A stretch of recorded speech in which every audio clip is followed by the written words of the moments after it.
The news of Alexei Navalny's sudden death in an Arctic penal colony has led to numerous calls for the authorities in Russia to be held responsible. Western leaders point finger at Putin after Alexei Navalny's death in jail on the 16th of February. They are certainly answerable according to human rights law, but achieving accountability against Russia has become even harder since its expulsion from the Council of Europe in 2022, as a consequence of the invasion of Ukraine. As a result, Navalny's family cannot now petition the European Court of Human Rights to get to the truth about his death.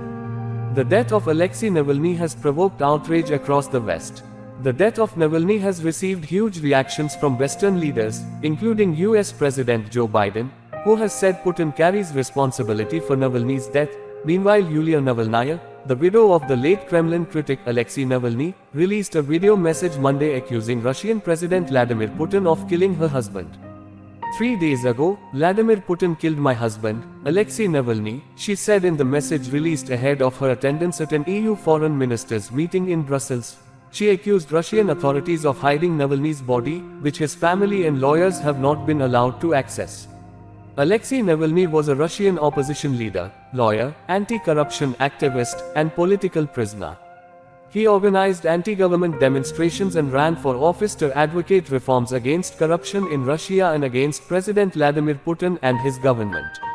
Navalny was a Russian Opposition Coordination Council member, the leader of the Russia of the Future Party and founder of the Anti-Corruption Foundation, FBK. He was recognized by Amnesty International as a prisoner of conscience, and was awarded the Sakharov Prize for his work on human rights.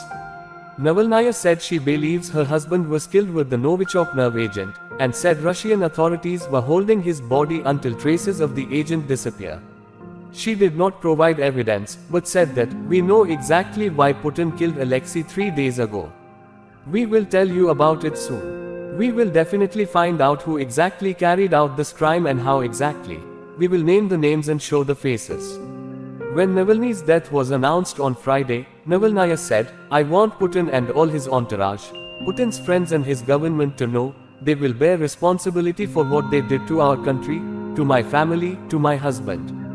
In 2020, Navalny was hospitalized in Germany after falling unconscious and being airlifted out of Russia.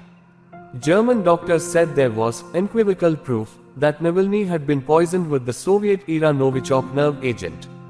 Navalny recovered in a Berlin hospital and returned voluntarily to Russia in January 2021, where he was arrested upon arrival. In her video statement Monday, Navalnaya vowed to continue on the path her husband had followed. "I will continue to fight for the freedom of our country," she said. "I want to live in a free Russia. I want to build a free Russia." The Kremlin has denied involvement in Navalny's death and has dismissed claims that Putin was responsible. Meanwhile, Navalny's mother said earlier Monday she had been refused access to her son's body. Navalny's lawyers and his mother weren't allowed into the morgue in the northern Russian town of Sakharov on Monday morning. One of the lawyers was literally pushed out. The investigative committee looking into the 47-year-old's death was extending their probe, and that the cause of death was still unknown.